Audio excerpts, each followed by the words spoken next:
Ya, kembali lagi di saham gocapan. Saham BEBS Berkah Beton Sedaya Tbk. Yang paling menarik di saham ini adalah berita kemarin ya. Nih berita ini nih, tanggal 18 ya. 18 Januari.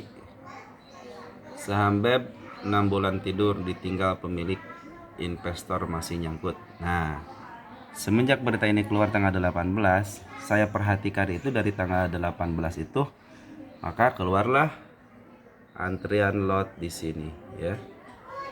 Ini antriannya sangat gede banget ini. 132 juta lot dengan yang mau jual sebanyak 2.800-an. Para investor mau jual sebanyak itu ya. Baik, selanjutnya kepemilikannya masyarakat emang udah lumayan besar ya. Nah, tapi yang pengendalinya ini ya. Nah, ini ada PT ini, pendanaan efek Indonesia sebanyak 5,7%. Padahal di bulan Desember itu ada beberapa, walaupun sedikit, tapi udah ada yang mempercayakan bahwa emiten ini mungkin berharap beli di bawah, nanti jual agak sedikit tinggi, mudah-mudahan berhasil. Tapi di bulan Januari tanggal 18 sebelum ada laporan ini ya. Nah, ini kan baru bulan Desember nih, tahun kemarin. Nah, Januari kan belum keluar. Keluarlah berita tanggal 18 Januari itu yang menyebabkan antrian sebanyak 132. Ini diambil tanggal 25 bulan 1 ya. Jadi beberapa hari setelah kejadian itu. Maka kemarin itu saya mau lihat nih bagaimana perkembangan dari tanggal 18 sampai tanggal 24 lah ya. Ternyata tidak ada perubahan, antrian tetap sama. Dan apa yang harus dilakukan? Tapi sebelumnya ini adalah rekaman saya, bukan ajakan untuk menjual ataupun membeli, tapi ini adalah rekaman bagaimana pergerakan dari saham 50-an mendapatkan berita yang negatif. Terus bagaimana selanjutnya gitu ya? Apakah akan diangkat atau tidak? Kita tidak akan pernah tahu. Makanya kita ingin tahu nih, makanya saya rekam bagaimana kelanjutan kalau saham 50 perak ada berita yang negatif seperti itu, kelanjutannya bagaimana dengan antrian yang segitu banyaknya ya, segini ya. Nah, di sini nih ada pendanaan efek itu 2,5 atau sekitar 5%-an di saham ini. Itu ternyata saham ini digadaikan ya. Nah, ini digadaikan. Itu terjadi pada tanggal 13 Oktober ya. Dan inilah yang terjadi di saham BEBS ini pada tanggal 13 Oktober. Jadi ada sekitar 20 juta lot yang pakai emiten, pakai broker YP ya. Kemungkinan penjamin efek memakai broker ini ya. Yang menarik itu pada tanggal 22 Desember sampai tanggal 28, tepatnya di sini nih. Ini kan foreign buy ya. Nah, di sini catatan saya seperti ini. Nah, terjadi seperti ini nih. Jadi ada pembelian walaupun sedikit, tapi ada pembelian oleh broker foreign ya, yaitu ZP, BK sama AK. Nah, mungkin pada waktu bulan Desember ini makanya banyak yang optimis ya pada masuk nih di bulan ini ya, karena broker foreign masuk ya. Dan apa yang terjadi di pasar nego? Ternyata di pasar nego itu seperti ini.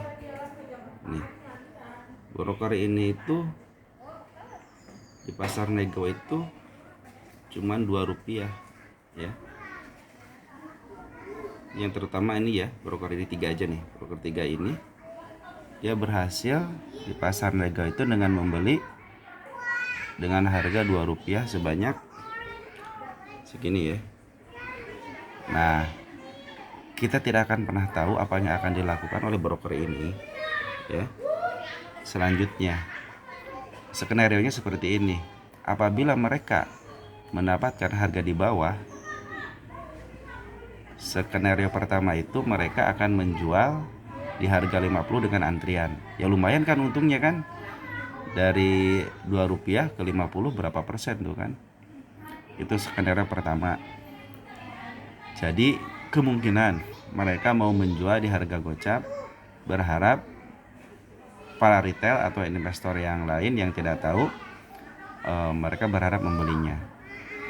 Nah, untuk skenario kedua adalah bagaimana kalau broker ini adalah broker yang akan ngangkat ya. Bagaimana tuh kalau begitu? Jadi kita tidak akan pernah tahu apakah broker yang ini itu mau dijual di gocap, dipaksakan di antrian, atau mereka lah yang akan ngangkat. Nah, seperti yang kita ketahui bahwa broker BK ini nih, kenapa masuk di bulan Oktober itu? Apakah untuk memancing retail? Wah, ini BK udah masuk nih, makanya bulan Desember itu banyak yang masuk juga. Tapi pas 18 Januari keluar, ada berita itu, bang, antrian sampai 132 juta lot. Aduh, siapa yang mau beli itu? Retail? Oh, nggak mungkin kalau retail, nggak mungkin beli kan. Makanya kita akan tunggu aja bagaimana kelanjutan dari saham ini. Apakah itu adalah jebakan buat retail untuk membelinya karena ada yang punya barang di harga Rp2 ya. Atau kalau kalian lihat di antriannya, nih kalau kalian buka di sini nih. Nih kalau buka di sini ya. Itu yang antri itu paling sedikit itu 50.000 lot, 50.000 lot dengan antrian yang banyak. Tapi di sininya nih tipis-tipis kan. Apakah itu strategi juga? Bagaimana market maker itu bisa mengumpulkan barang semurah-murahnya? Tinggal tunggu aja. Nanti bang gitu para retail, nah itu mungkin diangkat sedikit, para retail pada cut loss. Mungkin yang beli di Rp2 juga pada keluar, atau mereka sendiri yang akan mengangkatnya karena udah punya harga di bawah banget itu sangat di bawah banget itu harganya. Nah, dari Foreign juga nih, itu Foreign itu tidak pernah melakukan apa-apa. Nah, apakah ini yang akan ngambil alih? Dan semoga dengan adanya berita yang keluar dengan manajemen yang keluar itu,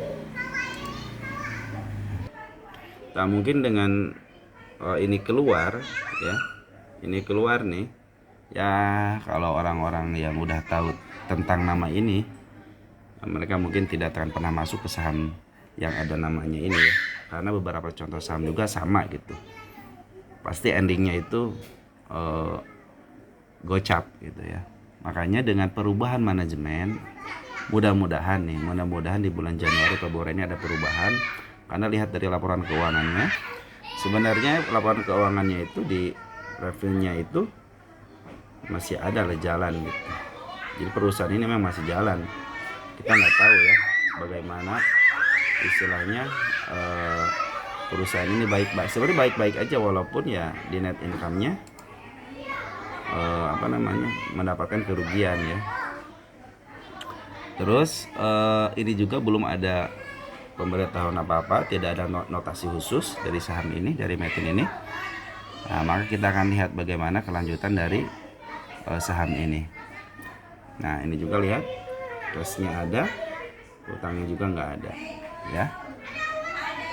Mungkin ini bisa menjadi berita positif karena keluarnya dari karena keluar pemilik atau komisaris utamanya yang namanya itu benar-benar mungkin kalau sebagian yang udah tahu dihindari. Mungkin itu adalah berita positif. Berita yang tidak mengenakannya ya antriannya ini nih. Ya antriannya ini siapa ini yang mau ngebeli gitu ya. Coba aja kalikan aja 132 juta lot dikali 50 perak. Ya. Jadi ini beritanya adalah hari ini seperti itu, tanggal 25 bulan 1 ada berita negatif, ada berita positifnya juga. Mudah-mudahan saham-saham yang gocap ini, terutama BEBS ya, bisa diangkat ke ya minimal 51 dulu lah, buat teman-teman yang mau udah frustasi mau cut loss tinggal cut loss ya. Tapi mudah-mudahan selanjutnya saham ini diangkat, dan mudah-mudahan ada ya investor baru untuk memainkan di BBI ini ya. Baik, segitu aja rekaman yang bisa saya sampaikan. Mudah-mudahan membantu teman-teman yang istilah yang nyangkut. Semoga terus bersabar dan bersabar. Ini untuk antrian segini gak mungkin habis dari satu hari ya. Makanya kalian harus bersabar. Kalau mau antri lebih pagi, usahakan antriannya malam aja. Jadi sebelum market buka malamnya udah antri kalau mau cut loss ya. Tapi itu juga harus istilahnya keberuntungan aja gitu yang bisa yang bisa kejual. Soalnya dari beberapa hari, coba lihat nih, dari tanggal 18 itu ya, di pasar regulernya itu nih, ini yang berhasil ngejual cuman broker ini aja, yang lain itu nggak ada. Kita udah pasang cross ya dari tanggal 18 sampai tanggal 24 kemarin, yang berhasil ngejual cuma ini aja. Nah, yang belinya ini nih. Nah, ya. Jadi sebenarnya ini tuh kalau mau yang beli, saya sarankan tunggu aja dulu. Jangan FOMO mau beli mentang-mentang gocap. Berita positifnya komisarisnya udah keluar. Tapi tidak akan pernah tahu bagaimana kelanjutannya. Ingat ya, tidak akan pernah tahu, seorang pun tidak akan pernah tahu, apalagi retail dengan jumlah lot segede gini nih. Ya. Dengan antrian lot begitu besarnya, siapa gitu yang mau istilahnya yang mau ngebeli gitu ya. Ayo, siapa yang mau ngebeli? Retail kan nggak mungkin kan, kalau retail kan. Terutama ini saya khawatirnya itu di pasar nego sebenarnya. Jadi pasar nego banyak yang beli di bawah banget, ada yang Rp2, Rp4, Rp6 itu diantrikan di harga gocap. Nanti yang kejebak retail lagi gitu ya. Tapi dengan berita positifnya, poren udah masuk ya, mudah-mudahan itu poren yang akan ngangkat, atau hanya jebakan aja, mungkin dengan mengorbankan sedikit untuk menghasilkan yang lebih banyak, itu juga bisa terjadi seperti itu. Atau emang poren itu serius gitu loh untuk mengurusi emiten ini. Itu mudah-mudahan seperti itu skenario-nya ya. Kita tunggu aja bagaimana skenario yang akan dilakukan oleh emiten BEBS ini ya. Harapan saya ya, ini mungkin menjadi market maker baru ya. Itu harapan kita semuanya, yang mudah-mudahan yang nyangkut di sini kan, yang di sini kan otomatis nggak bisa keluar semua, nggak bakal bisa keluar kecuali di sini ya. Di sini nggak bakal bisa keluar. Baik, segitu aja. Mudah-mudahan ini membantu teman-teman. Mudah-mudahan emiten ini ada pemilik barunya, ada penggerak barunya, dan mudah-mudahan dengan berita keluar itu menjadi pertanda baik, bukan menjadi pertanda buruk. Karena salah satu pengurus yang disinyalir ya begitulah, mungkin pada tahu ya, kalau pemilik tersebut pernah mengeluarkan beberapa saham yang akhirnya endingnya digocapkan. Baik, segitu aja. Mudah-mudahan membantu teman-teman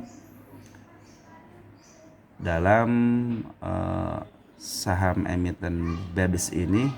Mudah-mudahan diangkat, dan mudah-mudahan ada pemilik baru, dan yang nyangkut semoga terjemput.